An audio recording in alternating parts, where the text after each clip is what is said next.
It's strange how silence can scream louder than words. Sometimes you don't need to confront a lie to expose the truth. I knew about my wife's affair long before she ever thought I did. The signs weren't hidden, they were right there, in plain sight. But instead of reacting, I decided to do something different. I watched. I waited. And what happened next changed the way I saw love, loyalty, and betrayal forever.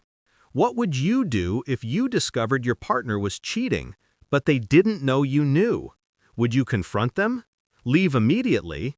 Or would you stay quiet, letting the truth unravel on its own? This isn't just a story about infidelity. It's about control, about understanding the psychology of betrayal, and about finding power in patience.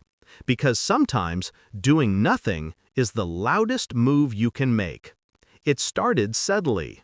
The late-night phone calls, the sudden bursts of laughter over texts, the quiet shift in energy whenever I entered the room.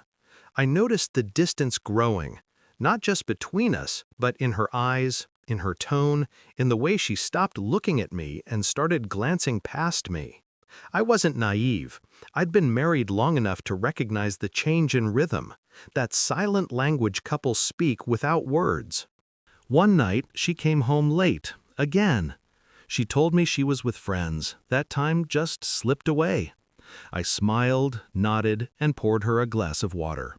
I could have confronted her right then, but I didn't, because I wanted to see how deep this lie would go. I wanted to see how far she'd fall before realizing I'd been watching the whole time. Days turned into weeks. The laughter she once shared with me now belonged to someone else. Her excuses became stories she barely tried to make believable. I noticed everything. The perfume that wasn't hers, the sudden interest in her appearance, the phone always turned upside down on the table. But I played along. Calm, still, like a man reading the last pages of a book he already knows the ending to. I started journaling every detail, dates, times, expressions, even her tone when she lied. Not because I wanted revenge, but because I needed to understand. I needed to see where love ends and deception begins. It was almost fascinating, watching someone you know so well transform into a stranger right before your eyes. And then, one evening, she slipped. A message appeared on her phone while she was in the shower, a name I didn't recognize, followed by words no husband should ever have to read. I took a screenshot, saved it, and left the phone exactly where it was. When she came out, she smiled at me, kissed my cheek, and asked about dinner. I smiled back. That was the moment I realized I didn't need to confront her. I already knew everything I needed to.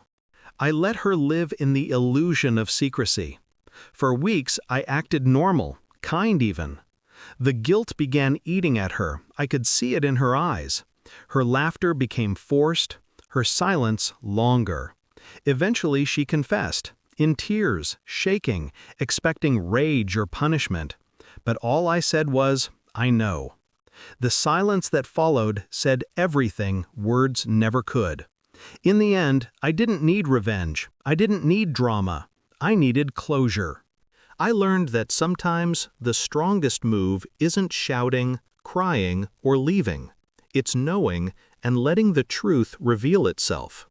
Because betrayal doesn't always need confrontation to end. Sometimes it ends when you stop caring. And that's exactly what I did. I walked away, not from her, but from the pain. Because when you've already seen everything, silence becomes your peace.